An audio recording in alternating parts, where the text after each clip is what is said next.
era niggas just scream out gang gang. My era niggas outside that gang bang. Old enough to know niggas that made it onto gangland. I don't say that to grandstand, I'm just spitting the facts, man.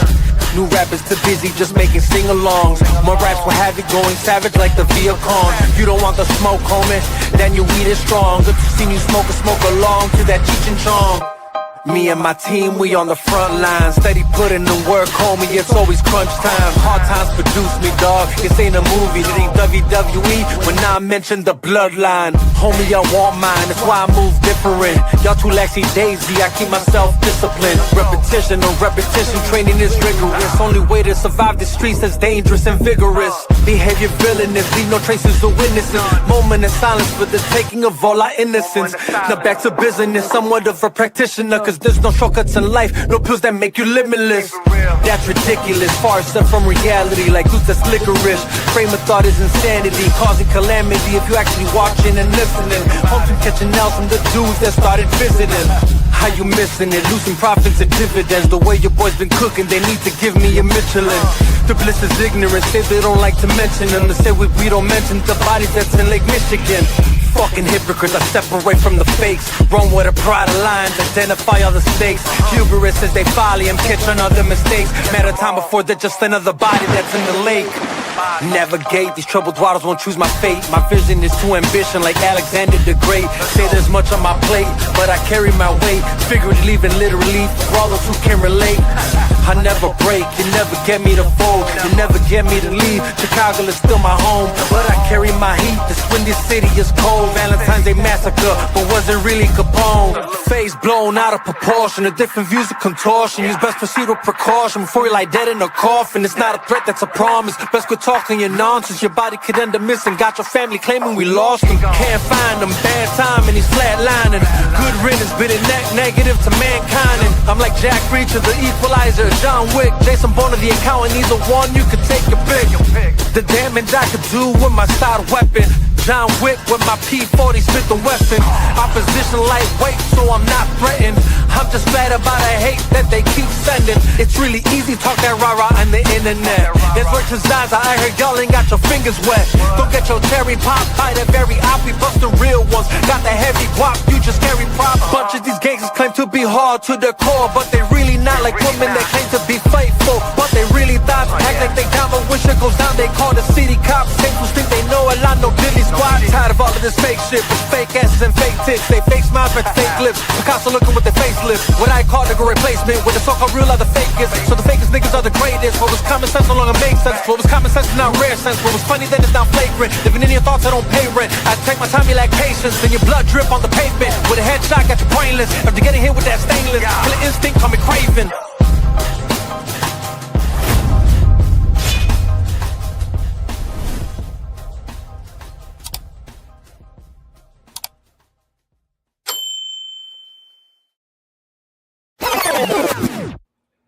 One batch, two batch, penny and dime. Welcome back to Till the End of the Line podcast. I'm your boy Juan G here with me. Kika T. That's right. We have a special guest today, a new friend of the podcast, Mr. Il Divino from Chop Shop Podcast, right? What's going on, buddy? Yes, sir. Yes, sir. Doing well. I'm honored and glad that you guys have me on, man. No, thank you for coming on. We appreciate it. Yeah, it's always good to make new friends in the podcast community. Yep. And then you know him outside, right? And then in the culinary world. Yeah, and then found out you had a podcast, and we're like, yeah, the more the merrier. Let's do it. Yeah. We always like to nerd out with fellow podcasters. So tell the people a little bit about your podcast. No, for sure. Yeah, so it's called The Chop Shop. You can find it on YouTube, Rumble, Facebook, IG, X, and actually on Spotify. I just started that right now. Yeah, same. Yeah. Oh, yeah, exactly. And hoping to get it on Apple pretty soon as well. Okay. And on those two, it's The Chop Shop, right? So on Spotify and Apple, it's going to be called The Chop Shop. But as far as like, if you're finding me on YouTube, you'd have to find me under the name that you see here, Il Divino Vega. Okay. Because it's technically my artist page. And then it has a channel set for The Chop Shop, which is on my live stream. Yeah. You know, and on there we talk about anything and everything. I mean, as you saw in the intro we played beforehand, you know, there's no topic that's like left untouched. You know, nothing's off the table. Nice. comics, movies, music, news, politics, sports, whatever you want, The Bears. up for Yeah, discussion. Literally, you chop it up about everything. Yeah, that's awesome. Exactly. Yeah, I like it. I like it. I like it a lot. Yeah, so you're joining us today because we found out you are a Punisher fan as well. So Yeah. we're going to be, as you said, we're going to be breaking down the Punisher One Last Kill. Yeah, but before we dive into that, because we have a lot of good stuff to talk about that, we got a bit of nerd news for you guys. Mm. And then we put on the fake glasses. Boom. There we go. I like that. You actually have glasses. Yeah. right. So look at these are no look at these We got no literally lenses. Look at Oh, I these see. don't have lenses. Yeah. They're the 3D So glasses. they're the We just 3D glasses. pop We the just fucking popped them lens out. up. All right, let's get to it.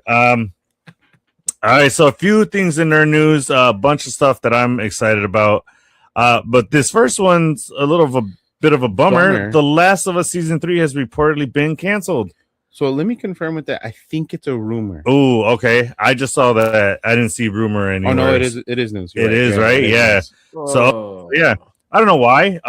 And that's a hell of a cliffhanger to leave us on. I know. Right.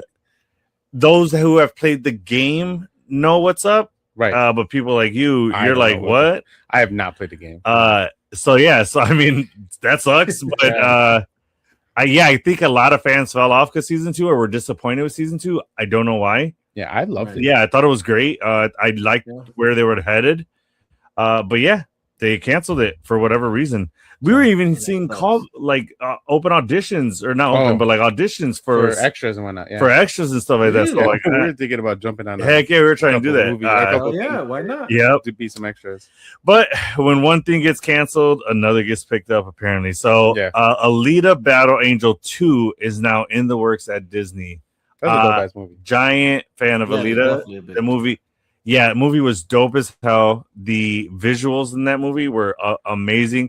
The detail of those visuals, I'm talking about it, to the eyes, the irises. They were putting detail in that because she has big eyes. Big, but like big old doe eyes. yeah, but they were. I mean, the detail they were putting in that thing was immaculate. Like it was such a 100%. cast was phenomenal. Storyline was great. Yeah. Action was good. But for whatever reason, it did its thing, and then I guess just no one Did ever. you know if it's based? Is that like an original story, or is it based off of like a? It's manga its or own something? thing. Yeah, it's a It's its comic. own thing, It's yeah. a Japanese comic, I think. Okay. And then James Cameron got I think rights of it or something, and then Probably cinematic. Then Robert Rodriguez was like, "Hey, so I heard you're doing something with Alita Battle Angel," and then he's like, "You know what?" He goes, "I was, but I got this other stuff I'm doing. I think it was Avatar." And then he's like, "Do you want it?" Yeah. Robert Rodriguez is like, "Fuck yeah, I want it. Like, give me it." And then Robert Rodriguez, if I'm not mistaken, put some of his own money into it. I'll bet. But oh no, what he did was he used his studio office, and behind it, it's all his property. So he built like a studio Wow. for the movie. Shit. So yeah, what he did with it was phenomenal. Yeah, Huge Robert Rodriguez fan. Anything that guy makes, I'm gonna watch. I love when Oh, for sure. like His editing is unexpected immaculate. gems like hit when they hit the screen Yeah. and they fucking take off like that. Just a little side, hey, I heard about this. You had no idea because that's not what they were meaning to talk about. No, It probably just not. happened from Yeah. that conversation. That's awesome. So that is going to be hopefully. Well, it says it's in the works now, so hopefully we get more news on that Mhm. because we're definitely covering that for sure. Some Star Wars news: Maul Shadow Lord season 2 is confirmed. Oh, No that surprise has to there. be. Yeah, You watch that? You know what? I haven't yet, but it's on the watch list because obviously, I mean, I Oh, have Star put Wars put fan- it right like in your So, next watch. The saber? Put it. Yeah. You got a saber? Oh, for sure. Is Yeah, that a that's lightsaber right behind you? Yeah. It is Oh, like that's what we're talking about. You can't find the charger for it. Oh yeah, I got mine hanging right there. I got my Ahsoka saber. Yeah, It's- there's I don't a know if few you can of see them it. in the room. Can you see it Nice. on the end over there? Oh yeah, It's in the yeah, corner. Yeah, I got that one, and then we got some, Oh, some nice. like just random sabers. We got ours at C2E2. I don't know where you picked up yours, but yeah. Well, this was gifted to me actually. One of my boys. oh, gifted- nice. score. it was nice. actually it was like a bachelor gift, a bachelor party gift. Oh, sweet. That's a that's- hell of a bachelor that's gift. awesome. Yeah. Oh, yeah, no, Something no. like that. You ship it drunk. Yeah, you just gotta be crazy drunk. Yeah. What color is it? All colors. It's the multi one. Nice. Yeah, that's what Ahsoka's is. Dope. All right, cool. Enough Star Wars news. Next bit of news: Hugh Jackman is now in talks to return in Van Helsing 2. I mean, I know you're not a big fan of the Van Helsing movie. It was okay. Our producer is. She loves it. It's one of her favorites. I mean, Keith Beckinsale's hot in it. Other than that, it's Kim Beckinsale's a vampire. It was good. It was good. Yeah, really? Wasn't it? I enjoyed it. It was good. The character Van Helsing rewatch, I think. Yeah, I think so. Maybe. But the character Van Helsing, I was never big on. Like, I never knew a lot about it. But I watched the movie. I was like, oh, this is not bad. You know, it's a solid character. I'll watch it again. Yeah. It's probably on like because weren't Hansel and Gretel in that? Were they? Or is that part of that? Yeah, else? They are, right? No, okay, you're right. I think they are part of that universe. Like, yeah. Okay. And then the last bit of news before rumors: the Last Ronin video game is real and is coming out. Holy shit! Dude, yes, about freaking time. Yeah. I had no idea that it was a video game. I remember we were talking about a movie. Yeah, well, they killed out those productions for sure. Did they? Yeah, because I heard that it's not killed. It's just like it's on pause for the moment. Yeah. But I heard that like they're still trying to get that going, but it's just like it's on the back burner for a sec. Yeah. But if this game is coming out, I'm all for that. It. Yeah, I mean, I haven't really got into gaming in a long time, but this is a gaming. That might be one you need to come back. I'll come back. Yeah. Hopefully, it's on the Switch because then I can play it on there. But if I got to get a system, I guess. Yeah. For sure, or you could come by and play it on this. That's true. That's true. But yeah, I mean, thoughts on Last Run? Are you familiar with that run?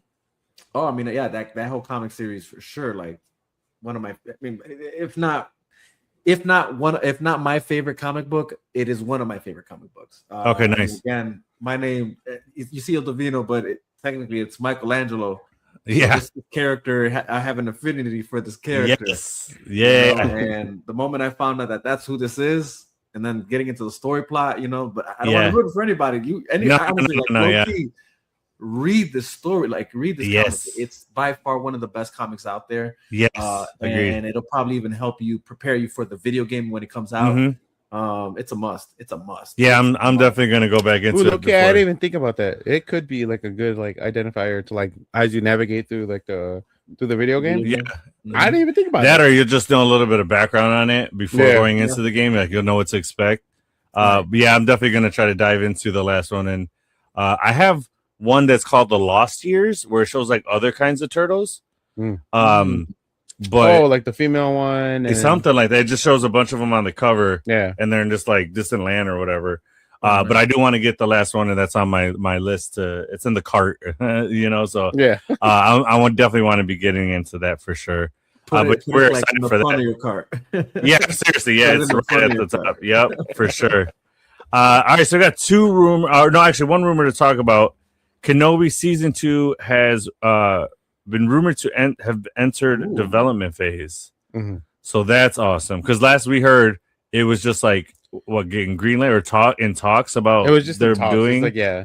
Like, could we do this? Can we pull it off? And I'm game for it. Yeah. I'm cool if it picks up right after the first Kenobi, but I'm okay if it picks up like a little later. We're seeing like an older Kenobi, you know, where he's like, I mean, I'd love to see the reanimate or the Well, they already kind of when it ended, they already showed him meeting Luke, so there's not really too much away from that you can get unless he meets Luke and then goes off and goes into like hiding or whatever. Yeah, and when he becomes Ben Kenobi. Yeah, but is there even really good story there though? He's just hiding, pretending to be an old man. No, I think Maul.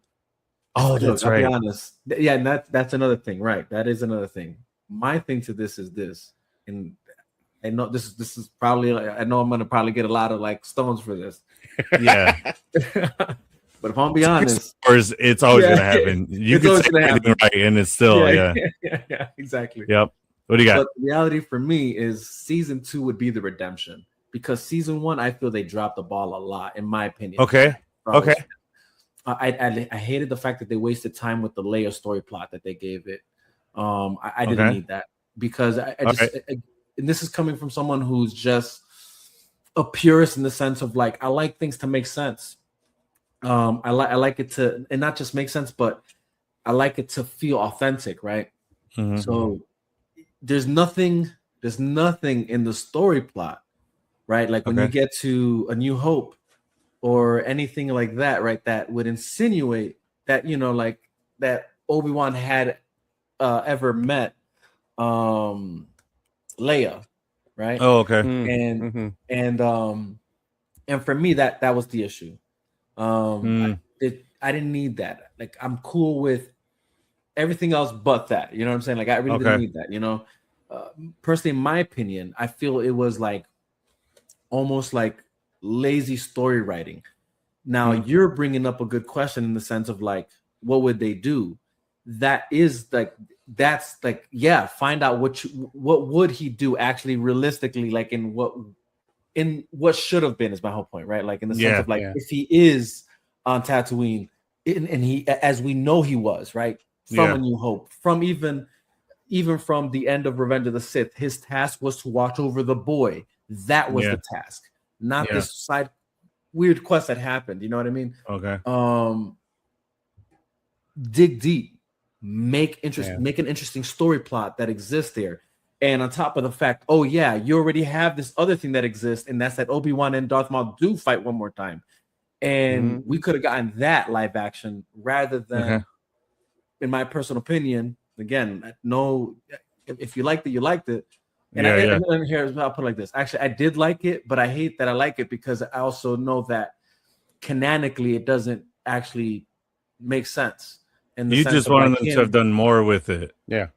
Yeah, well, just, you know, well, something with meaning, I feel like. Okay. Yeah, because at the end of the day, again, nothing ever insinuated that he met Leia, and he wasn't supposed to technically. That goes against the very game plan that him, Yoda, and I forget the other guy's name right now. But not Qui-Gon. Leia's dad, the adopted dad. The stepdad? Leia's dad. Organa. Yeah, there you go. Organa. Yeah. Okay. The plan was for him to, Organa takes Leia, Obi-Wan watches the boy. That's the plan. So this idea that something different happened, it was just like, oh, we need to do something to take him off of Tatooine. It's lazy. Like I need an easier story to tell, right? Okay.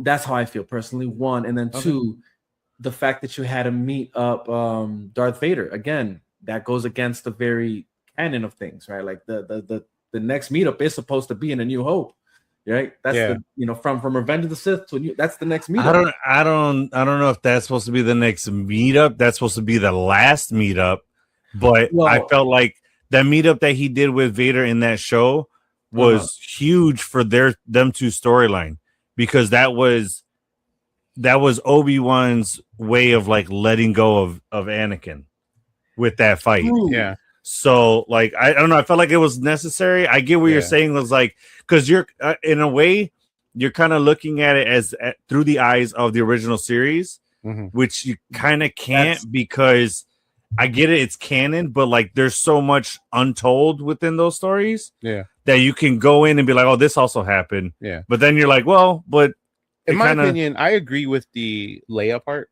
Wasn't necessary. Okay. But on the flip side, I think the Vader fight, like, I think it really worked. For me, it really worked. I liked it a lot. No, that's what I mean. So that's what I agree. Like a part of it, so that's why I said I love that I hate it, because a part of it doesn't work for me. You know? Yeah, no, you're like, it works for the show, but like you could have did without it. Like I get that. I get your meaning behind that. There's a struggle within, Yes, for sure. You know what I mean? But it worked. You know what I'm saying? Like it worked. And my thing is like, did we really need it? Is my whole point. I don't think so. And again, it would just kind of, personally, in my opinion, again. And I get it. Don't get me wrong. The way they did it, again, that's why I said I love that I hate it, because I hate that I love it. Yeah, that's what I meant to. I hate that I love it because it does make sense to a certain degree. To another degree, though, I feel like it's just too soon. You know what I mean? Like it was just too soon. Like it makes more sense that the next time they meet is in A New Hope, where Anakin is full-fledged like Darth Vader. You know what I mean? Yeah. but again, it's not that it didn't work here. So my whole point is you could have done without Leia. You could have worked harder to get a compelling story of him just staying on task. And then the last fight being that Darth Maul fight we know exists. Yeah. You know, and then just giving it to us in live action and maybe in any maybe even doing more to the fight to to give it that, gravitas. Yeah. So my whole point to I that don't think is we now, need Vader in season 2 at all. We don't. That's the thing. And and this is my point. But see the fandom, you want to see them fight, but we don't. No, it's not even that. I just want to see like what happens. You see how you feel about it? That's my whole point. You brought the big bad in the first season. That's the other. There you go. Where do you go from like here? I like that you gave that reaction because that was my other point to why you didn't need Vader in the first season. He is the big bad. Like, you know what I'm saying? Like, so the fact that you brought, like, he's a part of that storyline already in the first season, that to me was the problem. And that's what I mean when I say it was too soon. You could have dangled him the whole time you did. They played with it throughout the whole season, right? Like, the first season where like they're around each other, but they're not meeting each other exactly. Yeah.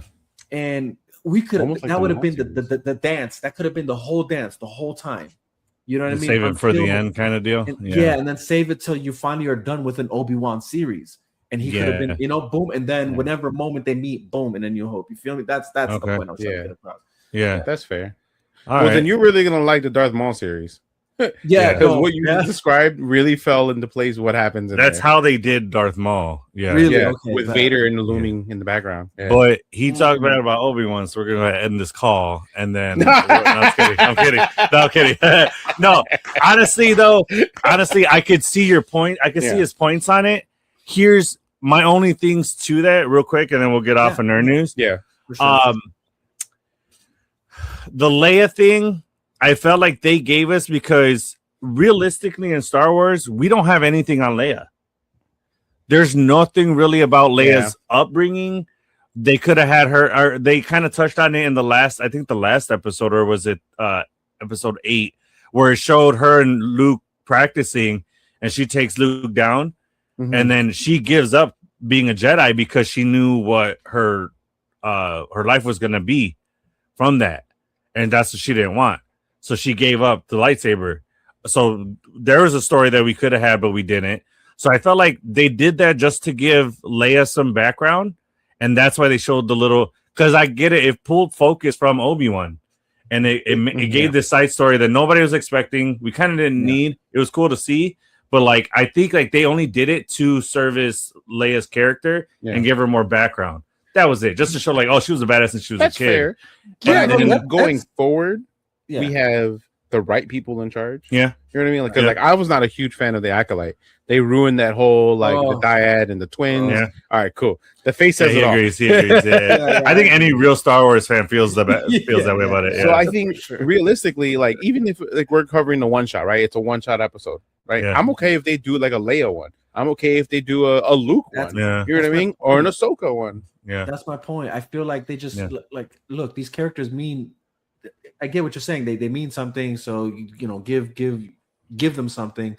Mm-hmm. You don't need to use Obi-Wan for that. You didn't have to use him to push us, to give something of Leia. Matter of fact, there's not enough of Leia. Okay, I can make the same argument. There's not enough about the Organa family. Yeah, that whole people. Yeah. There's a whole story there waiting for, you know what I'm saying? Yeah. But because they're just imagine an Organa series. Yeah. Imagine, that's what I'm saying. Just talking about the Senate. I feel like it would play like Andor did. Yeah. That'd be cool. Yeah, and you know what? So what I feel like with you, I think we could have got the whole Anakin Vader Obi-Wan thing. We could have got it in an Anakin series, a Vader series. Yeah. Do that and then have Obi-Wan come in, and then them deal with that, and then that's how we see it. Yeah, and then that really comes out after Obi-Wan's season. I would love to see a live action of when Vader goes back to Mustafar and then he embodies himself as a ghost and he grows his limbs back and stuff like that. Oh, that's what you were saying. Oh man, I would love a movie of that. I'd lose my shit. That'd be cool. But all right, this isn't a Star Wars episode. Oh yeah, so we're going to move right past this. But please, before we move on, please make sure to like, subscribe, and click that notification bell to keep up with the latest in nerd news. And guys, please do that because we want to make a video with the Russo brothers nerding out. I forget the guys that did it, but they did a video of like them watching Marvel stuff, and then like, oh, did you see that there? Like that's why this happened. And then the Russo brothers are like, did you notice that? Did you see that? They're literally in the video. I'd love to make a YouTube so clip. Please do that. Share us as much as you can. We'd appreciate it. All right. So time to get into this awesomeness we call the Punisher One Last Kill. So after the events of Daredevil Born Again, Frank Castle is a man running on fumes. Yeah, that he is. The war that once gave his life purpose has left him broken, alone, and haunted by the ghosts of everyone he's lost. As memories of his family and fallen brothers begin to blur the line between reality and guilt, Frank starts questioning whether any of it ever meant anything. But peace doesn't stay with Frank Castle for long. When notorious crime matriarch Manucci puts a massive bounty on his head, every thug, mercenary, and would-be killer in New York comes out of the shadows looking for a payday. Suddenly, Frank finds himself fighting a war on all fronts, hunted by an entire city that wants him dead.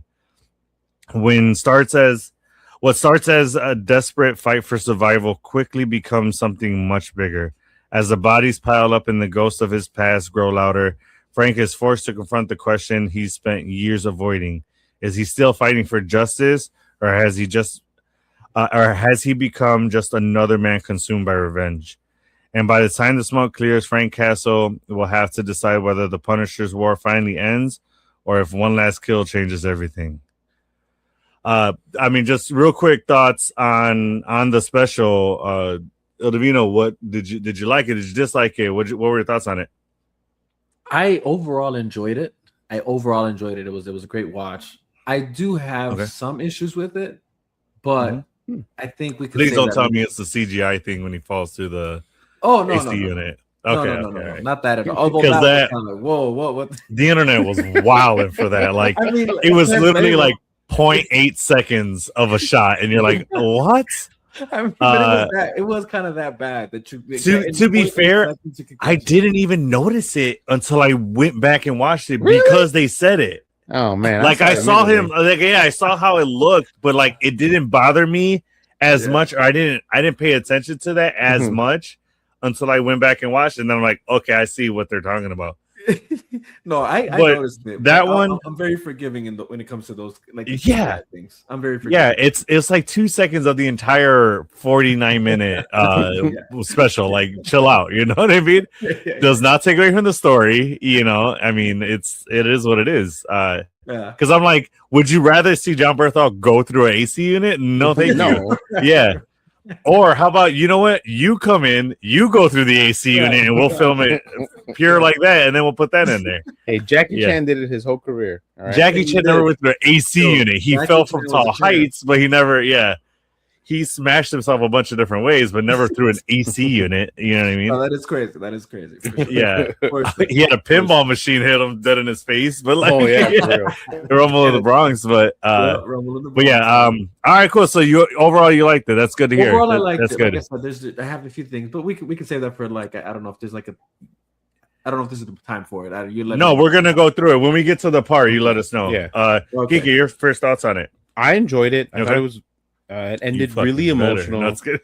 The it was surprisingly emotional. Yeah, but I love that. So like, I have a couple buddies of mine that are veterans like you, but like also did tours, and so their PTSD, like boots on the ground tours. Okay. And I just remember like I like 4th of July popping fireworks, but I remember my buddy of mine no, that's traumatic. He just locks himself in his room and he just cuddles up with his dog and.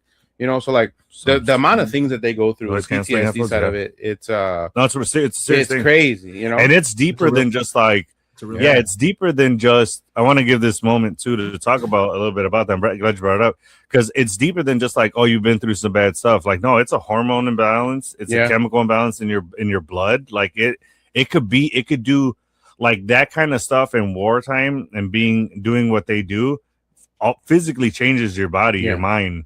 Your blood, like all that stuff, things, your body changes through that. Yeah. So when you come back, like, I don't know if you guys know, but the guy that big muscle dude that he fights in the store, that he kills with the pencil. Yeah, that's his guy. That's a military veteran, and he's a big advocate on checking your hormones, checking your blood, doing your hormonal blood check, and like in real life, right? You know, in real life, mental health awareness, veterans, mental health awareness. Yeah, so he's big on that. Like I saw a post of them, and then I clicked on the guy, and then the guy's videos is doing that. So he's a big advocate for that now, and we need more people like him out there to push the word of mental health post. 100% post war and in veterans. 100%. Yeah, and so like now, real life, like real time, real people that deal with PTSD, you know, my buddy, stuff like that. Like it's tough. Now Frank's on the flip side, when you know the only thing that kind of keeps them sane is when they come home to their family. And Frank lost all that. Yeah. So he has nothing he didn't to lose ground it. It was him. taken from him. Yeah, exactly. Yeah, that's a different thing. So So like, not only is he dealing with everything we just said, the only thing that could level him out would be his loved ones, and they were taken from him. Yeah. You know, so it's the magnitude of what that carried throughout the whole series or the whole one shot. Yeah, it was like it felt powerful from the beginning, and then it ended so emotional. Yeah. Know? So well, and I'm glad that. So I mean, big shout out to John Perlo. He helped write this one shot, which I felt like is why it was so well done and so like the best way to showcase Frank. Because we haven't seen him like this. We seen him just shoot him up, you know, sane mind. He's just a killing machine. Yeah. But like now we get to see, he's dealing with real mental stuff. That's one of my favorite things about this character and why he's one of my favorites is that his story is one of the more deeper stories in Marvel Comics. Oh yeah. Like it's so much more than he's good with a pistol, he kills bad guys. Like it's so much more than that. And this I felt like helped display that and help showcase that to the best of its ability. Yeah. The one thing I did like about this a lot was that it felt like reading a Punisher comic. That's fair. The way it played out, it felt like a comic. It very felt like like frames as you're moving. Yes, yeah, for sure. So I mean, let's dive more into it. So Frank's real enemy isn't Manucci. The special tricks you into thinking this is another revenge story. It isn't. Frank already won his war years ago. His family's killers are dead. Most of his enemies are gone. The question isn't Frank. The question is who does Frank need to kill? The question isn't who does Frank need to kill. The question is who is Frank Castle without revenge?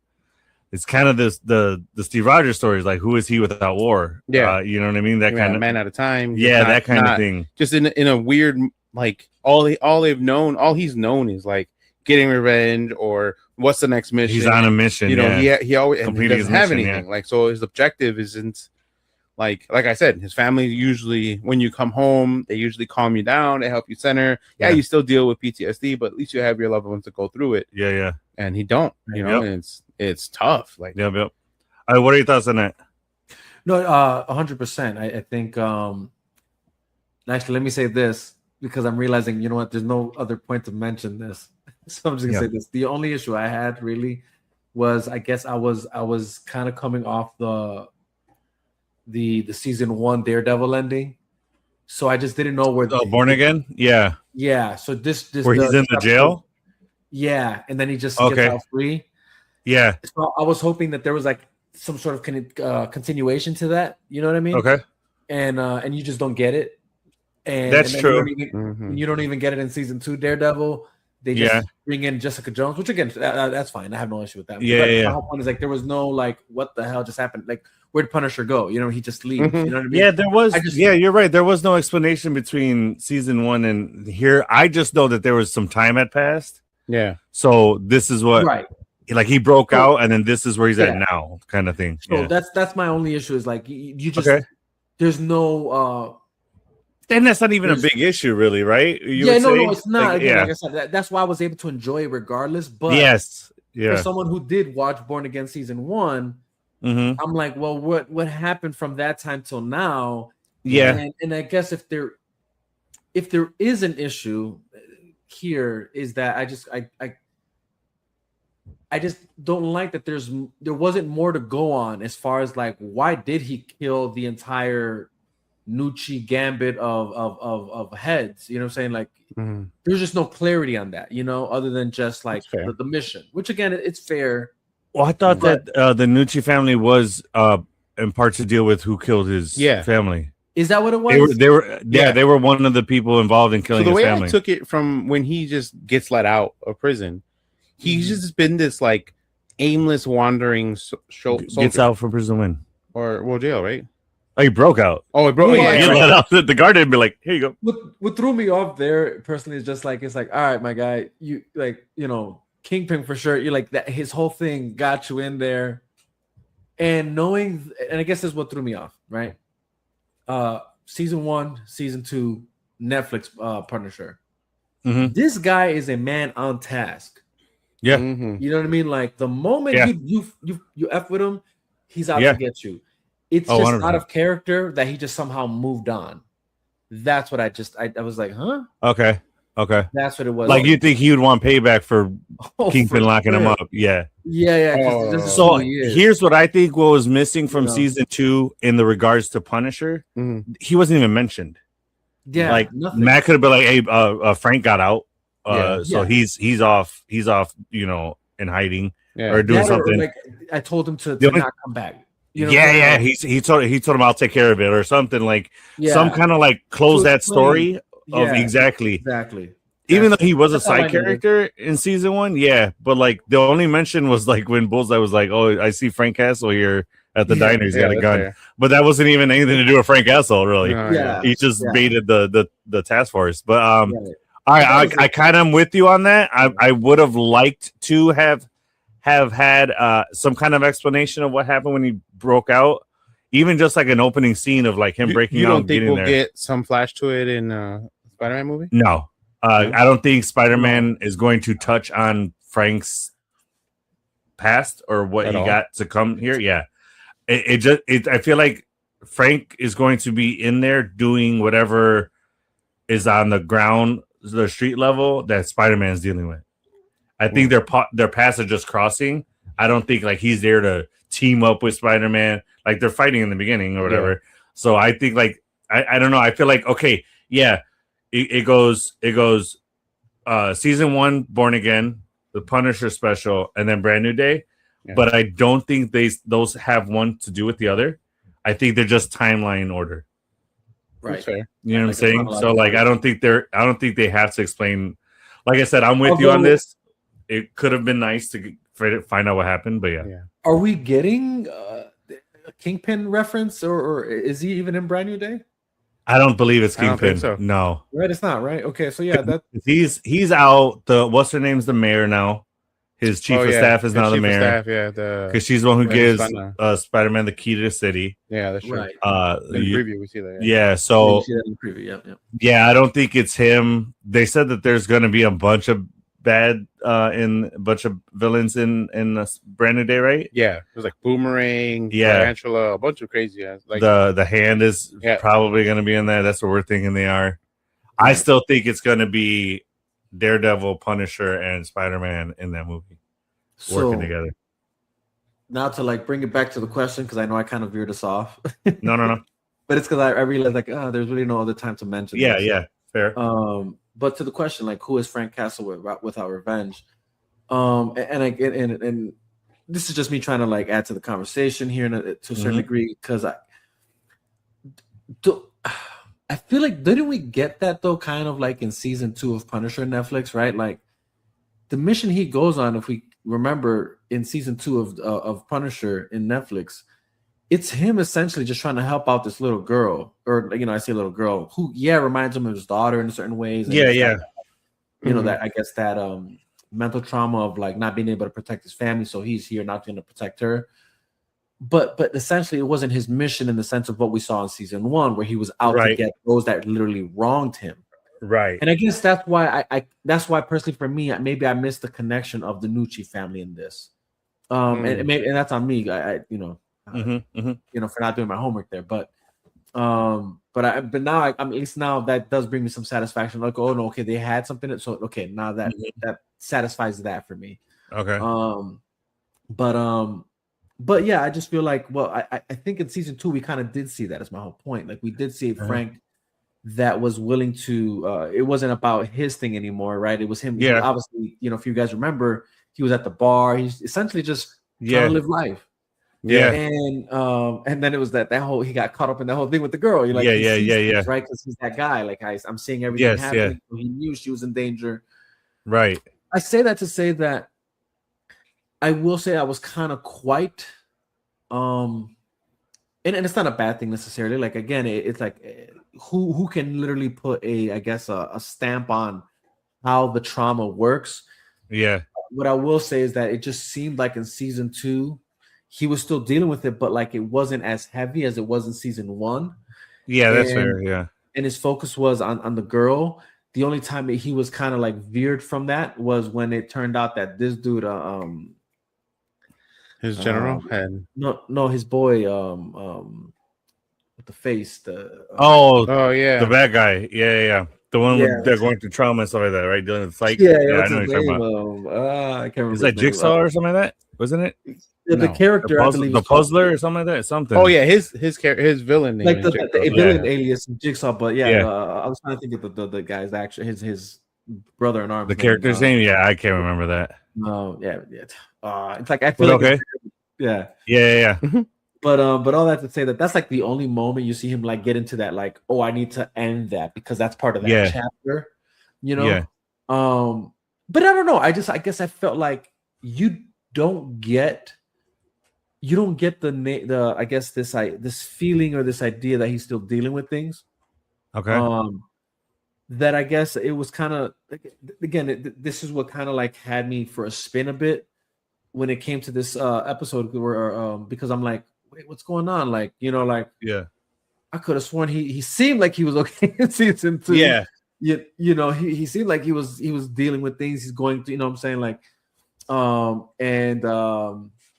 so it was kind of like, oh, so he's still dealing with it, you know? And then again, but the Nucci thing, you guys, you know, helped me with that. But but I don't know. I guess all that to say that I almost felt like, are we? I asked the question to myself when I was watching, like, are we taking steps back here? You know, because of what we saw in season 2. Punisher. Yeah, the way I see it is, all right. Frank's he's got the heads of who is the result of taking out his family. Yeah. Right. So he's got the big people. What we see is him going through to get to them. And then on the way he'll pick up a little side quest. And then like the story with the girl. Yeah. That's season 2. I kind of felt like season 2 wasn't supposed to be the last Punisher season. That's fair. There was gonna be more, right. And they were gonna get to all the big bads. One Last Kill was probably gonna be one of the middle seasons, season 4, season 5 of that show on Netflix. You're saying if on Netflix, but then Disney Plus came out and said we're taking all the Marvel stuff. Right, you guys can have your Netflix stuff. But I think that was the big issue. Is that makes sense? Yeah, the season 2 wasn't supposed to be the last one, so they're like, hey, let's tell this little side story. And then we'll get back to his mission. Because a lot of times shows will do that. Their main mission, you'll see a season where it's like, why are they doing a bunch of side stuff? Like, because they're trying to drag that long story out. So actually, I didn't even think about that. Makes sense. I guess I just didn't think of it that way, you know. But yeah. And imagine this is coming. The only reason I say what I'm saying is because when obviously when I knew Daredevil Born Again was coming out, I was like, oh snap, they're bringing these characters back. So I went on the whole like, I gotta go back and watch the no, it makes sense. No, you have valid points. Like I get what you're saying, and like you're not wrong in anything you said. That is a good way to look at it, as if like in season 2, even though it looks like he's like moving on or something, it's we're just catching him in a moment of going on to the next thing. We just didn't the next thing was in its entirety. So I like that. I totally forgot that there was the handoff of the rights, you know, for the shows, and they reverted back. That was a big factor. Yeah, that's fair. That kind of like just halted all the story that they were telling in the Netflix shows. But you know, what are you gonna do? And they're doing the best that they can to piece back everything. I feel like they're doing a good job of that. Yeah, they're piecing it back bit by bit. Like we've got the next kind of bit with Jessica Jones and Alias. And Luke Cage. Danny Rand is on set now. Danny Rand's nice. That's the only one we're waiting for. Yep. Yeah. And then now we got an addition. Now, what I like also is that they're still continuing that world with White Tiger, Bullseye. Like they're still branching. They're off. expanding it way more. They are definitely expanding it, and I'm excited that's to what we see need. more. Like that's what makes Marvel Lady Comics. Muse, Yeah, that's what made Marvel Comics so special for me growing up. Reading all of them is all the one-off, handful of series that would go, left after the Spider-Man world, and then Daredevil, and like them crossing over, and all the other side stories. Like that's what makes the MCU universe or just the Marvel universe so dope. Yeah.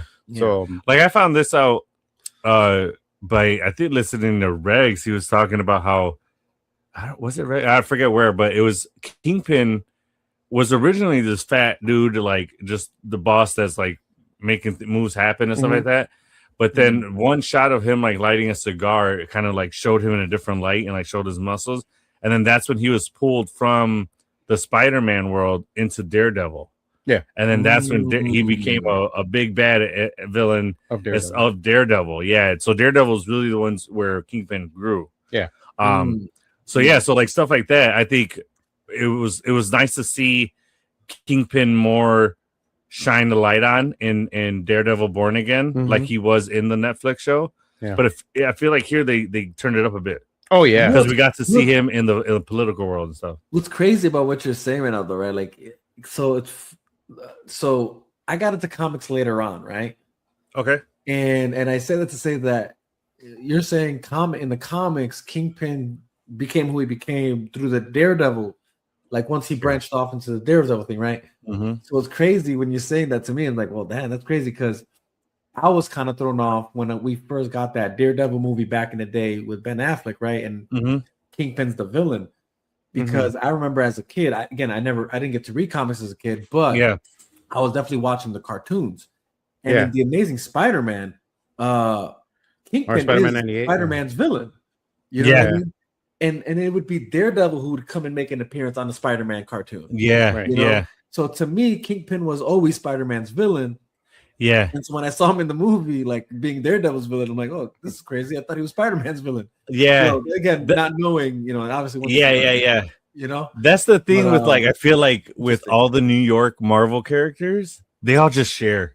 Yeah. They all that's your villain. Oh, he's my villain too. Oh shit, yeah, like you know what I mean. Like I just dealt with Spider-Man. I got to deal with you, Daredevil. Like God, you guys never end. Like I feel like it's that kind of thing because it's New York. Yeah. Because you don't really see that in like the West Coast comics, like characters, right? No.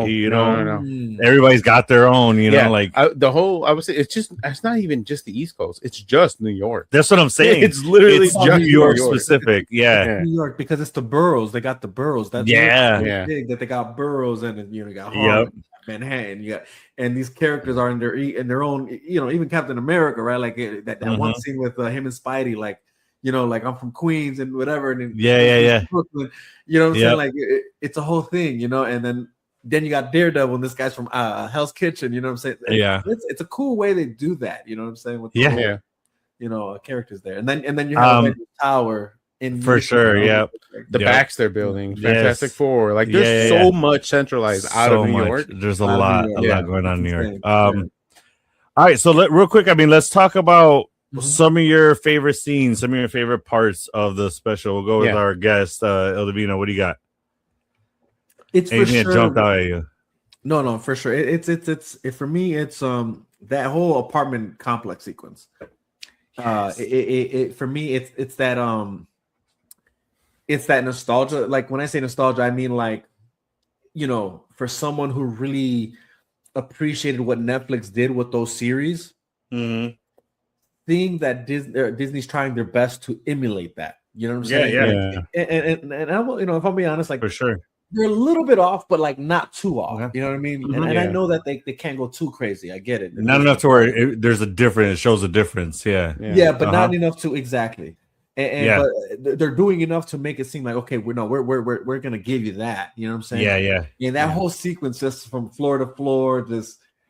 Frank doing his thing, that to me was everything. Like that's where I got my goosebumps. I'm like, you know what I'm saying? Like Frank it was funny because I was talking to a friend about that. He's like, yo, Frank is a real one. He goes, because I'd have been done when they lit the fire. and they came into the apartment. He's like, I'd have been done from that moment. He's like, or the part where the guy hit the guy Frank in the bat. He's like, I'm done. He's like, So that was funny. But yeah, Kike, Right. one of your favorite parts. It could be a scene, it could be a line, it could be whatever. I gotta say, it's the graveyard scene at the end. Yes, I think that's one of my favorite. Oh, When he sees his daughter. yeah. Man, it hit me hard. Like I was like, oh. Not only that, but like I feel like that doesn't hit as hard. So you're talking about the end, right? Yeah. So I feel like that scene doesn't hit as hard if we don't have that scene where he's ready to just end it. Yeah. Where he's like, I'm tired. He goes, I can't do it anymore. I miss you guys, all this and that. I feel like that adds to that scene and that makes it more powerful to be like, damn, he's like, he's going to keep going on for them. He's not going to be like using them as like a way out. He's going to be using them as fuel kind of. Yeah. Powerful. I probably will say that's the most powerful scene of the special. For sure. Yeah. I mean, I gotta agree with you guys. Both those scenes. I gotta throw in when at the end when we see him in the full Punisher gear. Oh yeah. And then he goes to the dude to the guy that killed that guy's dog. Ooh. And he takes out the hat. He gives back the hat. And then he's like, what did the guy say? He goes, that's not all he took from me. And the dude starts to run away. He pops him. Boom. And he just goes right over them. And Punisher one last kill. I was like, yes. Yeah. A lot of people were like, yo, that's where you end it? Like, I need more. Like, what? But like, that's the point. This is just to show a moment in Frank's life. Like his lowest of lows. That's what we get to see. Like, oh yeah, he bounced back. Yeah, you're going to want to see that because that's Punisher. Yeah. But that's not what the story was. The story was this. Yeah. I broke that out to my guy, and he's like, he goes, that's actually a good point. Yeah. He's like, I just still wanted to see more. I'm like, oh, hell yeah. Of course. And I'm like, but that's to set up Brand New Day. Like, we're not going to get that same gore and, that same Frank. Yeah. But we're not supposed to because he's going to go. That's the tease Brand New Day. Brand New Day, we're going to see him interacting with Spider-Man. Mm-hmm. Whenever, and this is like so crucial. I try to tell this to everybody. When Frank is in someone else's story, you're not going to see the Frank Castle you're used to seeing. Right. Because his interacting with another character changes Frank Castle. Yeah. So his dynamic changes because that other person is usually trying to suppress Frank. Yeah. And trying to stop him from going out, killing people left and right and doing his thing. Yeah. So like, why I'm like, go ahead. No, I was gonna say that's like comic book rule number 101, right? Like yes. Anytime there's a character that is like that extreme, whenever they're introduced into another character that's more leveled, they get leveled, right? Like that's right. comic book, 101. There's many characters that you have to do that with, right? Like Punisher is for sure among them. Moon Knight, another one. You know what I mean? It's like on their own, they're usually Deadpool for that matter. They're usually it's crazy.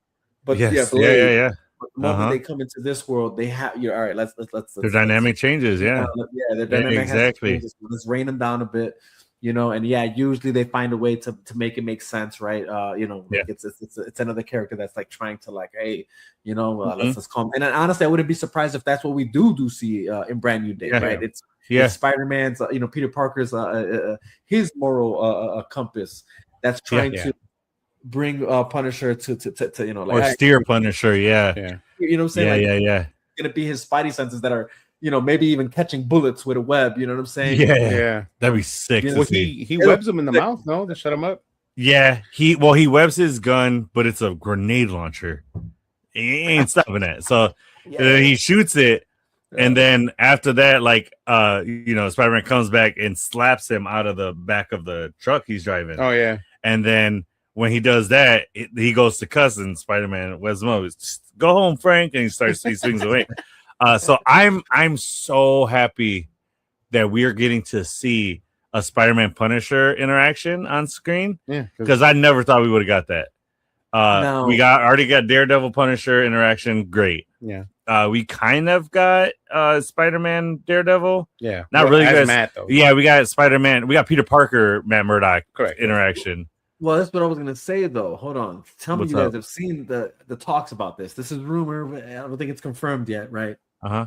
But there's that that sequence in the trailer where you see like Spider-Man coming in to face off against the Hand. Right? Oh, yeah, jumping down at him, yeah. Right, but there's some people in the image that are not looking at Spider-Man. Yeah. They're going below him and over him. Yeah. And on comics, in the comics, it's a it looks like it's a directly pulled from one of the panels from the comics where it is Daredevil down there. Yeah. So I think it's Daredevil and Frank Castle with Spider-Man going at the hand. And it's rightfully so. Again, we're talking about, we were just mentioning all these characters that are from New York. You know what I mean?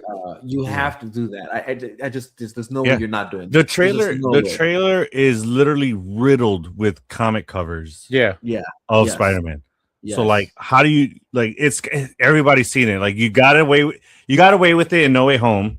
With the other two Spider-Men. Mm-hmm. You ain't fooling us again. Like we're watching honestly, if it wasn't for that well, in India they released that one trailer where it didn't edit Lizard getting kicked in the face. Oh, is that where it was? Yeah, that's where the whole it all stemmed from. Yeah, because he's jumping at all of them. Yeah, and then he he gets hit, and they left that in there, and then but they removed Toby and and Andrew. Yeah. So I think they did a better job of editing this time. For sure. Except for they learn from their mistakes. Yeah. I don't know if you can do that really. He just needs to be looking up. Honestly, though, I don't, because I like this conversation that we're having. Who is with him? Yeah. Or they did it on purpose. They're like, they for sure did, because they're like, we're not gonna show you who it is, but I want you to see this so that you know something's coming. And it's to hype up. It's to hype up the movie for sure. For sure. All right. So any last go ahead. No, I was just gonna say any last bits of the special that you guys want to have said or want to talk about? I got a big question for you guys. Yeah. Did Frank actually change? I think he did. I don't think we know for sure. You don't know for sure? No, well, okay. I like that. Yeah. I don't know if he changed, but I felt like he got past his demon, like his low point. I think he moved on from that, but I don't know if he changed. That this is what I am. Yes, this is what I do. Yes. So if you're talking change in that aspect, I'm with you. Yeah. But yeah, I think he got past this moment in his life where he was at his lowest. He essentially picked himself up. Yeah. I feel like. I think he went from being just this hell bent on revenge to actually becoming an anti-hero now. Like officially embracing the role of like, all right, I'm doing good. I'm going to do good by others. This isn't just a personal vendetta for myself. Now I'm going to do good by others, but I'm going to do it my way. And that's where the anti-villain, anti-hero, comes in. I think for me, what it was is I feel we see. I think the growth we see was more in the fact that like he's finally at peace with what happened. Yeah, that I feel was his struggle this whole time. Or he could move past it, right? Yeah, like it's not like holding him back or like him down anymore. Yes, weighing him down. That's the perfect word. Yes, I agree with that. Down anymore. That's what I feel we're getting now. The question, and this is why I said like I don't know if he's fully changed, because again, the fact that he does kill Homeboy at the end of the episode, that's everything you need to know. But again, that's okay for me because that's Frank Castle. That's the right. That's the true brand. Punisher. Yes. Yeah. Stay on brand. Okay. He is a Marine. He's a soldier. This is what he does. He's a killer. But now I feel we're gonna get a Frank Castle that's more focused on whatever the mission is ahead, and possibly a Frank Castle that's able to actually like fall in line, right? Because up until this point, right, like we've only seen him pair up with Daredevil, and Daredevil has a hard time, keeping Frank Castle like from killing people. You know what I'm saying? And so I think that's what we're gonna see going forward. And maybe there are gonna be some slip ups. Like I said, I would like to see, this is me geeking. My geek would want to see in me would like again. Spider-Man on some spider senses catching, bullets. Yeah, or just ripping the gun out of Frank's hands. Right. But bullets come out quick, so like for sure. Like in the whole sequence, like bullet, stop bullet, stop bullet, stop bullet, stop bullet, take gun away type thing. Exactly. Like that, you know what I'm saying? Like for sure. I'm with that. I feel like that's what it is. It's like we're still gonna get Frank Castle, but yeah, he's definitely I think worked out what he needed to work out. Yeah. Well, we might we said it in, I think it was a rumor that there might be a Punisher movie. Yeah, from coming from the success of this one last kill. Yeah. Yeah, I think we need a rated R movie. Yeah, for sure. I'm down with it. Yes. A storyline, a movie. Yeah, I mean it's John Berthel. Like he can hold it. He'll be fine. Yeah, people are gonna. John Berthel puts seats into theaters. Like, absolutely. Puts people in seats. Like, when was the last time he was on a big screen though? Now that I think about it, The Accountant too. Oh, The Accountant too. And then now the Odyssey coming out. He will be. Oh, he's in it. Oh, he is. Yeah. Mm-hmm. That's right. Yeah. Oh, okay, cool. So you guys have coming out. And then I think he was on Broadway. Actually, is what he's most recently been doing. Right? Wasn't he on Broadway? Yes. Yeah. See, he was doing that for a minute. Yeah. I didn't know that. Yeah. Man's got range. Yeah. I mean, he's got range. He is. I feel like this generation's like it actor and like the bar. You know what I mean? Like, because this guy can do anything. Okay. He can do it all, in my opinion. And I might be biased. You're a little biased there. He's up there. I mean, one of my favorite films from him was Fury with the war movie, right? Yeah. Jesus. With Brad Pitt, Shia LaBeouf, and Brad Pitt. Yeah, that was an excellent movie. That was a great movie. David Ayer did his thing there. That was for sure. John Bernthal for sure did it. Phenomenal. We're talking like 8 guys. I think had Chadwick not passed, it would have been Chadwick. He was up there for sure. Yeah, but I think Michael B. Jordan is fucking killing it, bro. Yes, for sure. Right now. For sure. Michael B. Jordan. There's a few guys out there killing it. Yeah, there's a few guys on the same. John Bernthal is one of those guys. Yeah. John Bernthal is definitely one of them. Michael B. Fun Jordan. fact: Shia LaBeouf actually took his tooth out for that movie. No shit. Yes. He didn't shower for days. Like he went full on. Shia LaBeouf is a method actor, dude. He goes for it. Another fun fact: I don't know if you know this. John Bernthal's daughter is in the One Last Kill. Special. I heard about that. His daughter plays Frank Castle's daughter in the dream sequences and stuff. That's crazy. In the flashbacks and all that. Yeah, isn't that cool? That's so awesome. Yeah. Isn't this like the 5th or 6th like father-daughter duo? No, dude, it's like, well, I don't know about father-daughter. No. They said like 18 or something like that. It was like some crazy number. Oh, yeah. It was a lot. Yeah, there's a lot of Chris Hemsworth. It was parent-child duo. Yeah, that's what it was. Father-daughter. Well, there are also some father-sons and stuff like that. So that's what I mean. But yeah, it was a cool little fun fact. I was like, get out of here. That's crazy. So that's cool. We like to do something here with our rating system, and we do Infinity Stone ratings. But before we do that, go ahead and give them the ratings on the numbers on this special. So I don't necessarily agree with these, but I just kind of pull from Rotten Tomatoes, and then I pull from IMDb. So 7.1 out of 10 for IMDb, and actually recently has lost some like traction, so it's gone down to that. Okay, it was holding strong at an 8 for a while. Okay, and then 8 is probably more accurate, but right, I think so too. Yeah. And then for tomato meter at 73%, and the popcorn meter at 81%. Which I'm not mad at the tomato meter because usually they're really harsh. Like they are. They usually are. So 73 is like, oh, okay, I kind of like this. Yeah, they actually like it. Yeah, for sure. The critics were like, and the popcorn meter reflects what I just said earlier. Yeah, I feel like I still feel like popcorn. From the internet blew up after this thing came out. Yeah, I felt like the popcorn meter should have been in the 90s. I think so too. Yeah. All right, so that is some of the stats, but we want to hear from you guys. So, Il Divino. So 6 stones is our rating system. 1 is absolute shit. 2 is bad, but maybe like you could sit through it. 3 is right in the middle. You didn't like it. You didn't dislike it. It's just right there. 4 is good. It was a good movie. 5 is great. You really liked it. 6 is it's one of your top things. You can't find a thing wrong with it. You absolutely loved it. Yeah. So out of those 6 stones, what do you give? Stones are okay too. Yeah, I don't think so, but yeah. So that being said, out of 6 stones, Il Divino, how many Infinity Stones do you give the Punisher One Last Kill?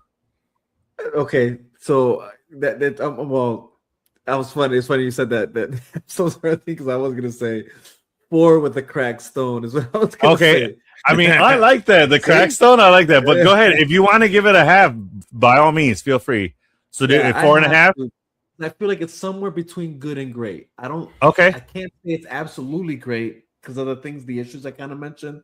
That kind of, but they're personal things. I think it's that's perfectly fair. Yeah. So, All right, so number 4.5. two, yeah. All right, so 4.5. All right, nice. All right, Kike. I'm gonna roll with a 5. I really liked it. It wasn't perfect. Feel like it did leave me wanting more because of how short it was. I understand it's a one shot. But I think it was a great testament to allowing, an actor also direct and write things and being able to embrace that story. Charlie Cox does it, RDJ does it, and like it's the Russos have a really good relationship with Anthony Mackie and with Chris Evans and all of them. So they take their input. So I like that Marvel's allowed him to do that, because I would have been pissed if it was anyone else other than John Berthel. Oh yeah, for sure. It wouldn't hit as hard. Yeah. For me, it's a really, really good movie. Yeah. A really good show. So I give it a 5. All right, that's fair. All right. I mean, guys, I'm not wearing this shirt for no reason. I knew you were gonna do it. It's a 6 stones for me. It's I can't find anything I disliked about it. The only one thing I could say is I wanted more. Yeah, I was supposed to want more from it. So the timeline, the time of it, okay. Would I have liked over an hour for sure? I felt like it could have done it. Maybe it would have been a little bit more dialogue scenes, but like, I don't know. I felt like maybe shine a little bit more light on the Nucci part of like what she's doing. But who we got to give it to her. The actress did a great job playing her. Killed it. I think I made a joke. Who was I talking to? Maybe I was talking to you about it. It was me and Regs, where you're like, you would have kicked her. Oh yeah, when she was standing in the courtyard and she like was on the things. I would have kicked the shit out of her thing. I would have dropped her. You would have just dropped her right there. I'm like, bro, bogus. I mean, honestly, I was thinking the same thing. I'm like, I get it. I get it. Not like in this weird state of mind that he is right now. I'm like, he would have just like finished it right there. Yeah. Okay, fair enough.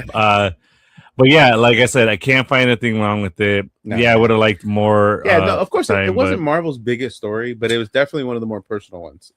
And that's why I really liked it too. And and that's the other thing too is like, it gave me my action, it gave me my John Berthel's Punisher that I love, but it gave me great story. It gave me heart. It gave me heartache. The heart is what did it for me. It gave me grief. It gave me mental health issues. It gave me PTSD, veteran stuff. Like it gave me all these things. It wasn't just a action-filled Punisher thing of him killing everybody. Right. It had story. It had heart to it, and the action didn't take away from that. Yeah. I felt like it just showed a different side of like, okay, here's Frank dealing with some stuff mentally.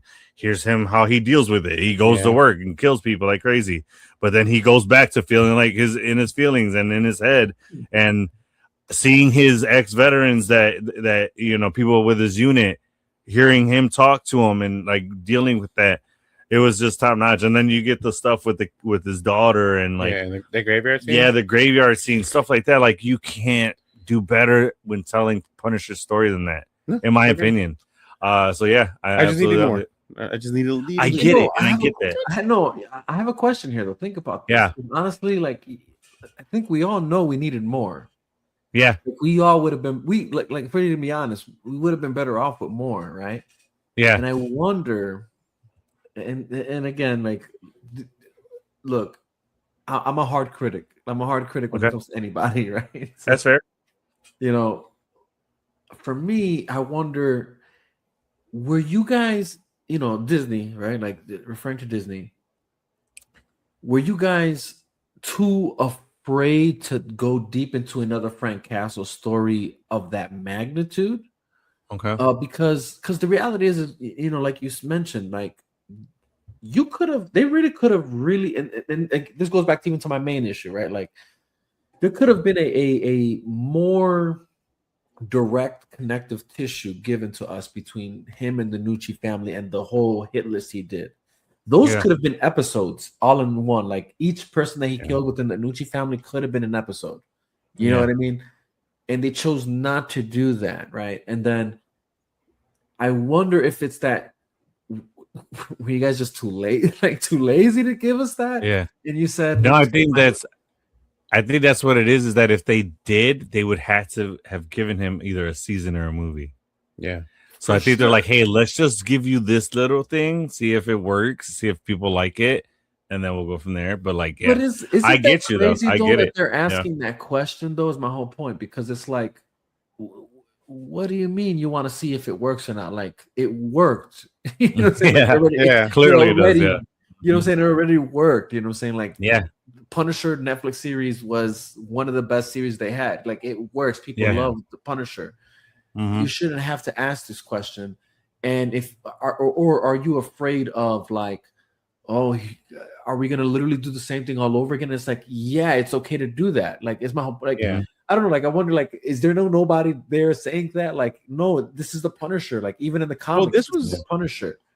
You know, let's put it in perspective. You brought up the there was supposed to be another series, right? In Netflix, a season, yeah, another season, yeah. It's the same situation here. I think, you know, because of for me as a nerd, I loved all the movies that came out.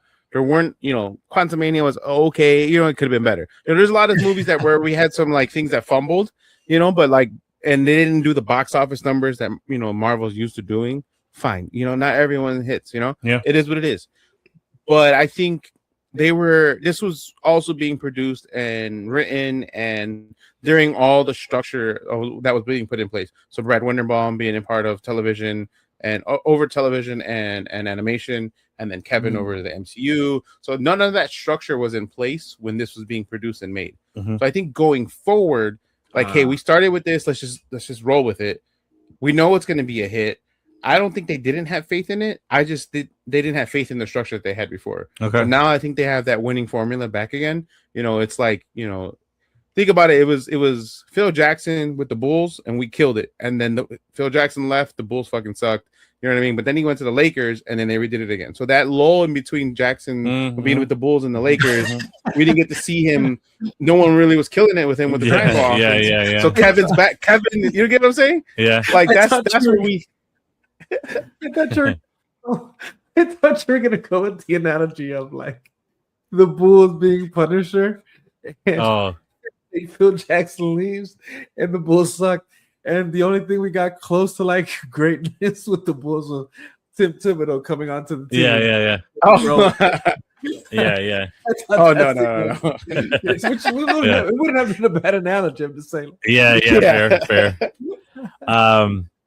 All right, but yeah, I mean, so that's our thoughts on the Punisher one last kill. But so on this one, John Berthal delivers one of his strongest performances as Frank Castle, blending brutal action with a surprisingly emotional character study. The action is vicious, the themes are mature, and for the first time in years, Frank Castle feels like a character moving forward instead of reliving the same trauma. So yeah, guys, that is what we thought of Punisher One Last Kill. Please let us know your thoughts, your views, your gripes, whatever you guys have in the comments. We'd love to hear from you. But we have a quick game, right? That we want to play. Quick game round. Go ahead, set that up. All right. So Frank Castle's coming at you, and you need 3 non-powered individuals that would give you a realistically chance to stop him. So I have 3 categories. You have to choose from each category. You can choose them in any order you want. So you can do the anti-hero first, and then a villain and a hero, whatever. I just need 1 hero, 1 villain, 1 anti-hero. I guess any universe, really. I mean, I'm not against anything. You kind of have to do that because it's kind of like tough to like. I don't know. Yeah. Okay. Okay. All right, so you want to go your guest first? Your guest will let you go first. You can pull your first round of person. So whatever you choose, we can't, by the way. So if we say someone, well, I guess once we all pick heroes, we all pick heroes. But since we're doing it out of any order we want, you can snag whoever you want first. You know what? Oh, okay. You know, do you guys got your answers already? No, we're gonna come up with them as we go. Okay. Yeah, so go ahead. You pick first. Which one are you going with first? I got 2 so far, right? Okay, so pick one of them. Which one are you going to go hero, villain, or anti-villain? Or anti-hero, sorry. Let's start with hero. Okay. Who's your hero? This is gonna obviously give away. This should be easy for anybody. I mean, you see the background. Yeah. My hero is going to be Batman. If we're talking non-powered individuals. Oh, hell yeah.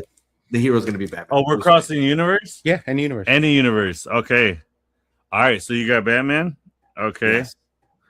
All right. You go. I'll go last. I'm gonna go Spider-Man. He has powers. Oh, he does have powers. What the hell? Shoot. Hawkeye. Fair. Oh, nice. Okay. Yeah, I have to take Daredevil. He has But that's powers, sir. dude. No, he's trained. No, He has powers. doesn't. We've gone through this before. No? He has superpowers. Okay, then Electro. It's I heightened. have to agree with Enrique on this. No, Enrique on this. he has powers. No, yeah, I've gone through it. Yeah, I we have an an encyclopedia of like their power sets, and He it has says powers. he has powers. Because he has Really? heightened. Like a normal blind man cannot hear how many heartbeats are in a building. I'm sorry. Yeah. Yeah, But- no, okay, hold on. But okay, hold on. Wait a minute. Let's Should I get talk up about on this. Let's talk about this right quick because you're talking about just because there's certain skill sets that have been elevated that makes them superpowers. They're not superpowers.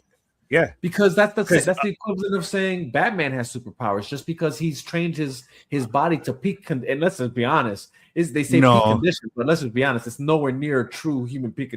It's like way beyond human peak condition. Because You know check what it I out. mean? Yeah, you can knows all condition these your forms of body. martial arts. Yeah, I mean, you could condition your as a blind person, you can condition your body to like hear things that maybe we don't pick up on, but you can't advance your hearing to hear heartbeats on different floors in the building. Oh, I think it's right there. Okay, but Yeah. okay, hold on. So check it bro, out. Look at this is the Marvel Encyclopedia, Yeah, right? I Check it. hear you, but I was on the same boat as you. I was like, no, it's not superpowers. Like he trained himself. It's just like any other person that like trained, like Kobe. He's not the the greatest athlete, physically, but he trained himself to be that way. So look, powers. Although he is blind, Daredevil's remaining senses are honed to superhuman levels. Radar sense allows him to detect contours of his environment. A trained athlete and acrobat, he carries a billy club that converts into a cane. It contains a reeled line that allows Daredevil to swing over the rooftops and entangle an enemy. The origin gains The origin of Daredevil reveals how Matt Murdock, son of a prize fighter, loses his sight but gains super-powered senses. He becomes a superhero Daredevil, trains as a lawyer, and sets up law firm with Foggy Nelson. Yeah. So remember that like toxic bat or whatever that blinded him? Yeah. That's what gave him his powers. So it altered his DNA of some sort. Yeah. Now, is he a mutant? No, not by any means. You know what I mean? Like he's not an inhuman. He's not a mutant. I didn't know Yeah. that. I didn't know either that. until he In my he mind, fought his me on it. origin was I've just always him. known that. Nah. That's crazy. But that's how the Netflix is. Netflix kind of set it up and Yeah. made you That's how think they that explain he it. just The trained. movie, they make it seem All like of them. he trained so hard, and Yeah, all these years, they kind of did do Yeah. that, and I'll give that to you guys, but nah. But I think a part of that was because they never wanted the rights were owned for the mutants and like powered individuals.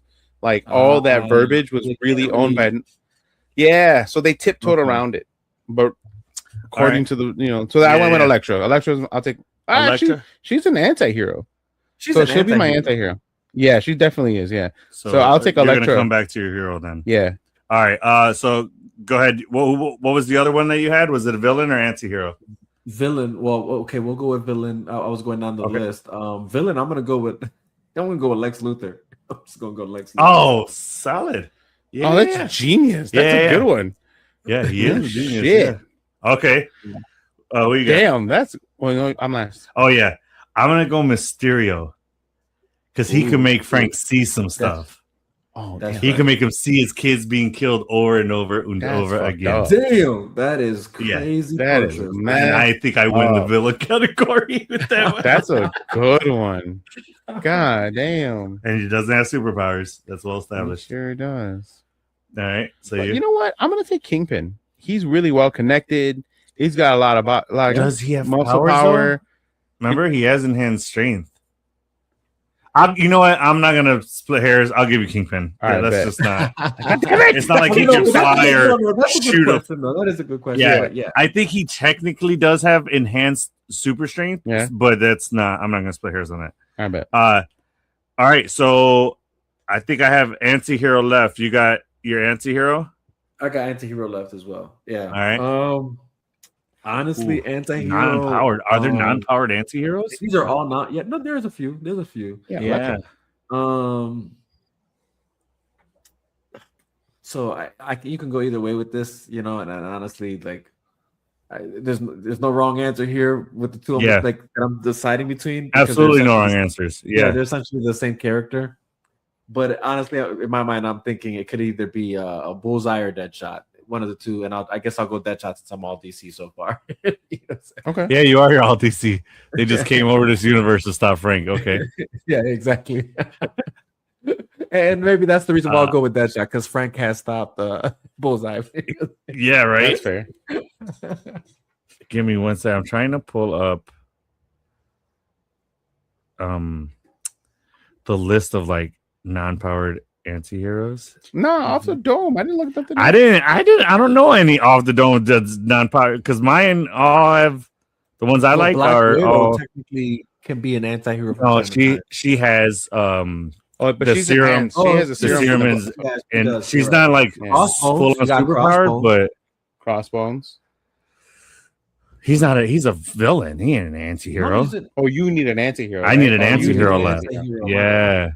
What about Black Widow's sister? Yelena, she still has the same thing in hands. Yeah. Deadpool, he has powers. He's mutated. He's a mutant. See, these don't even give me anything. Constantine, what the heck? No, Constantine knows magic. Yeah. Oh man, how Red Hood? Red Hood's an anti-hero. That I saw that. I saw Red Hood, but I don't know. I want to keep mine. You got anti-hero. I got Why do you think? Can I give you? Go ahead. I have my hero. Go ahead. I was gonna go DC, and I have Dick Grayson written down. I want Dick Grayson Nightwing. Nice. That's a solid pick. Yeah, I like that. Solid. Nightwing. Solid. Yeah, I'm running out of anti-heroes. For an anti-hero, I can't think of anybody. Moon Knight has technically. Ghost Rider has powers. Yeah. Harley Quinn's another one, I would say, because she sometimes becomes a good guy from time to time. Just because I have nobody else, I'm going Red Hood.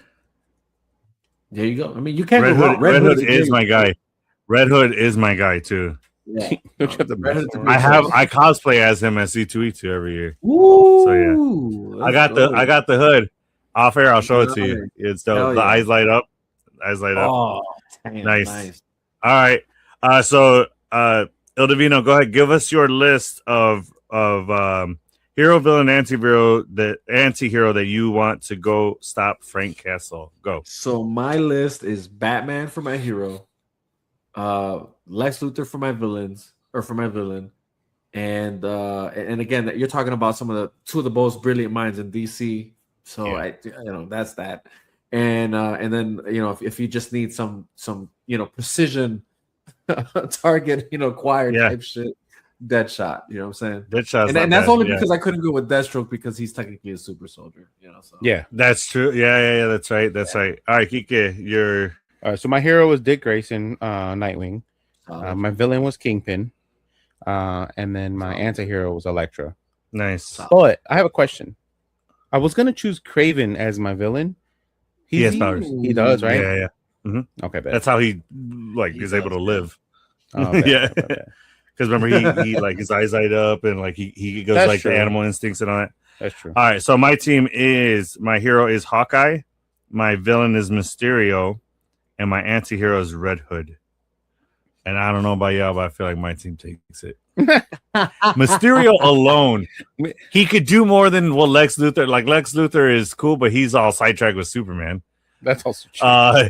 Your bad guy, Kingpin. If Daredevil ain't there, he ain't concerned. Like, you know what I mean? Like he'll deal with Frank if he has to, but like his passion's not there. That's Mysterio, fair. He just wants to mess with people. He makes you see what he wants. Yeah. No, I mean, but no, we're adding circumstances without the circumstances. That's true. If these characters are focused on mission, right? Like that's true. That's fair. I just feel like Lex would have some things for Frank. Lex is gonna do things. You know what I'm saying? Like you're talking about the most brilliant mind in DC. You know what I'm saying? Like true. That's fair. Like that's the equivalent of the most brilliant mind in Marvel. Right? Like, just talking about the smartest guy you know, Yeah. who's playing 3D chess while And- everybody's playing chess. Yes. You know what I mean? Exactly. And Kingpin, he can get savage with it. So like and he can go he's after deep Frank. with pockets. Yeah. He can just keep throwing Yeah. bodies, and he's like, "Well, fuck it, you know, Yeah. I get it, Frank. but Yeah, Right. seriously. you can't stop a million people, bro." yeah, Yeah. exactly. All right, so that was our draft of who you're picking as your team to stop Frank Castle. For sure. People, get involved. Drop your team in the comments. Remember, you need a hero, a villain, and an anti-hero. No powers. That is key. All right, on to our last segment, and we call this one. You got to watch this. So, a few things that you're watching, either movie or shows. Il Divino, what do you got? What should we be watching? So for shows, the only new show I've been watching so far that I started watching was Spider Noir. Great. Oh, yeah. series I so gotta catch far. up with That's on our list. Yeah. Yeah, y'all gotta watch it if you're not watching that. The now I am watching something else, show wise or series wise, that's not really new, but I thought it was interesting enough due to Okay. the state of technology where we're at, and I'm like, holy cow, how did I like miss this when it came out? Mhm. It's technically a comedy, but it has a lot to do, again, like I said, with just technology, and it's called Silicon Valley. It's on HBO Max. Oh, okay. Yeah, great watch. It's because again, it immerses you into that world of tech and you know where we technically are now with AI and all that stuff. So Yeah. those are my two shows. I would say movie wise, the last movie I feel is good enough for me to mention to watch. I don't know if it's still out in theaters. If it isn't, just catch it on the streaming. But it's Mortal Kombat 2. I feel a lot of people slept on that. And it's a shame because it's like, yo, like it really was that good. If you're a fan of that world, 4 times, 3 times. dude, Yeah, dude, I was in there. Dude, again, as a fan of the games and that whole story plot, the movie, this one delivered. If you had issues with the Absolutely first one, I get it. Absolutely did. Yeah. But this second one, like it really is. Seriously. Knocked out the park. Absolutely. We talked about it a little bit before. Yeah, it was a must see in theaters too.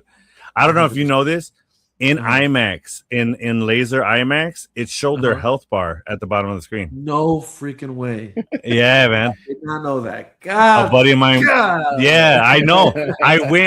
I tried to see it. A buddy of mine told me that because he went and saw it like that. I'm like, what? I'm like, all right, gotta go see it. My kids hadn't seen it. I was like, all right, we're gonna go see it in IMAX. But the theater that I took them to, the only time that it was showing it was at that theater. The other one was like way late at night. So I was like, no, we're not gonna do that. So I took them to it and we're watching the movie and I don't see it. So I'm like, yo, what's going on? Found out it's in laser IMAX specifically. And the one I took them to is just regular IMAX. I was like, damn. So I missed it. I hope it's on the 4K. Oh, like a feature where you could turn that on. Yeah, I hope that's there, but other than that, all right. So, all right, solid movie. All right, Kike. So I'm not really watching anything right now when it comes to shows. Yeah, I do want to watch The Bear when it comes out. Season 5 comes out the 25th of this month, and then but my girls are all. Hey, I don't get how you're not all up in that show. That's literally like what you do. What? The Bear. Well, yeah, I am. You're caught up? Oh yeah. Oh my bad. I thought you were saying you're gonna get into it. Sorry. Okay. No, well, okay. season 5. Oh, got you. I'm just waiting for it to come out, right? Yeah. Yeah. Okay. But then my girls at home, they're watching Love Island. They're like hooked on that fucking yeah. Oh, the new season just came out. Yeah. My wife is watching. My wife. Yeah. But other than that, like I'm not really watching any shows. Okay. I don't really have time for it. I'm always fucking doing shit. I know. I always catch late movies. And, specific late movies I've been watching is like Obsession. Love. Yeah. You mentioned that last time. Seen it 3 times now. Backrooms. I've seen it once. It is Backrooms. Backrooms is a good movie. It's trippy. It should not have released around Obsession for me. In my opinion, it would have done better. Okay. You know what I mean? Okay. But it's a really good movie. I liked it. I enjoyed it a lot. But it's different kinds of movies. But you're just saying in competition. In competition because it falls in the same genre. Even though like they're both horror, right? Yeah. Backrooms is like horror, suspense, sci-fi. Yeah. And Obsession is just like pure horror and like nightmares. Scary as fuck. Yeah. Like, my gosh, yeah. Okay. And okay. I was just saying, by chance, are we mentioning movies that aren't in theaters or no? It doesn't matter. It could be any movie. Yeah. Because there is another movie. Why, you got another one? Yeah. What's that? The Tom Clancy's Jack Ryan Ghost War. If you're I started that. And it looks really good. That's that movie. That's it. I just got him onto Reacher. Yeah, I'm watching Reacher right now. Bro. Yeah, so This is the one Well, with you saw John Krasinski, right? Yes, you saw the Michael B. Jordan one, right? Yeah, I saw that one. I'm into that. Seriously, same. Because I'm in it. What's his name? I just said his name. John Krasinski. Yeah, John Krasinski wants to have all three of them in the movie. Yes, that's he was being interviewed recently.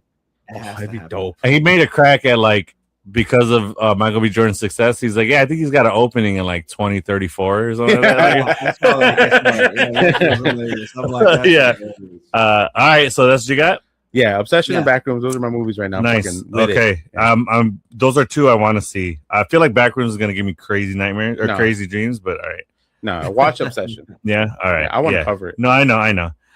So for me, no new shows. The Spider Noir is on the list. I just haven't gotten around to it.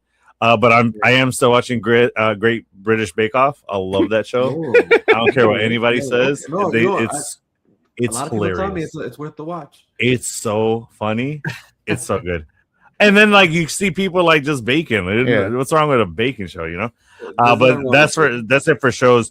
For movies, I recently did a double billing and saw Masters of the Universe. Mm-hmm. You gotta go see that. It was a good watch. Gotta go watch that. It was good. It was good. I think you'll enjoy it. And I'm not even a big He-Man fan, but I enjoyed the movie for what it was. No, I was big into cartoons when I was a kid. Nice. Also, then I think you'll like it. Dolph Lundgren makes a cameo. Like it's good stuff. Yeah. I won't say where or what he does, but like gotta watch it. No, I won't. Well, the end credit scene shows She-Ra. I'm with it. It doesn't, but it. Oh no, it actually does. Yeah. So anyway, but that one and Scary Movie. I saw Scary Movie. Scary Movie. I forgot. It was hilarious. Oh it was so funny. You got to go see it. It's so funny. They did a really good job. It's on par with like the first two with that Marlon and I would say behind. The first one is the better one. Yeah, it's always. I say it's for sure on par with Scary Movie 2. But if Scary Movie 2, you don't get the hand, the guy with the strong hand and all that stuff. You don't get him, and he wasn't in part 1. Agreed. That's why 1 is there, but 2 and 6 are on the same level. You guys missing part 3 completely? Because I feel part 3 was also just as funny. Like you're talking about. Well, it wasn't a Wayans production. Yeah. Oh, okay. They weren't they weren't hitting as hard. I don't know. I did like 3. Even so much to where like they even talk about that in this Scary Movie, in the new one. They even talk about it, poke fun at it, and like they're like asking Sydney, they're like, "Why'd you do that movie without us?" And she's like, "Well, they bought me a house, and like they offer me so much money." I like that meta like fourth wall breaking they did in it. They did that a few times. Cool. Yeah, it's pretty cool. You know, and I love the kind of movie. It calls for that. You can do that for sure. Yeah. So those are the 2 newer movies that I've seen, but I did find a gem on Netflix, and this movie is called Bruised. It's with Halle Berry. Okay, she plays a MMA fighter. No, and she plays an MMA fighter that was like in the top of her game, and then she has a freak out in a fight. It gets beat bad, and then like jumps over the cage to get out. So then So then she's a disgrace, like, or she like left the world of fighting, and then she's like, barely scraping by, and down in the dumps. So she's an alcoholic. She's just drinking all day, and then her son. When did this drop? Yeah, it's like a 3-year-old movie, like 2-year-old movie. I think it's like 2024. Yeah, I just happened to find it, and then so like 2020 it came out. Oh, 2020. Yeah, see, so like her son gets put back into her life. It's on Netflix.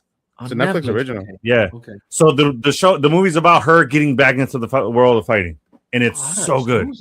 It's really good. Yeah, for real. It's a great Halle Berry performance. You guys got you, and she directed it. No shit. Yes, I definitely don't know how. Killed it as the director. I think she did a great job. The movie's got heart. It's got story. It's got good fighting. It's really good. How did I not watch this during the pandemic? Like, what the hell was that? Right? Yeah. Like, what the hell? It was completely missed that one. So yeah, that's what I got for you guys. Gotta watch. But that's going to do it for us today. Il Divino, we thank you very much for joining us. We are glad to have you as a friend of the pod, and I'm guarantee you we will have you on for future episodes. We just got to figure out what we're both watching and what we want to talk about. But please, before we go, let the people know where they can find you once again. No, for sure. You guys can find me on YouTube, Rumble, Facebook, X, IG, Il Divino Vega on all those platforms. And newly right now on Spotify and about to be Apple as well, Apple Podcasts under the Chop Shop. So you guys can find me there. And that's for streaming. If you guys want to listen to my music, same thing. If you're looking on all music streaming platforms, whether it's Tidal, Apple, Spotify, Pandora, I don't care where you're listening to music. If you look at Il Divino Vega, you'll find me. I'm there. Okay. Nice. So please, go show him some love. Go check those things. Go check those out on all those platforms. You won't be disappointed. So that's going to do it for us. I want to thank you all for joining us yet again. We appreciate every single one of you. But Kike, and until the very last kill, I am with you. Till the end of the line. Yeah. Thanks.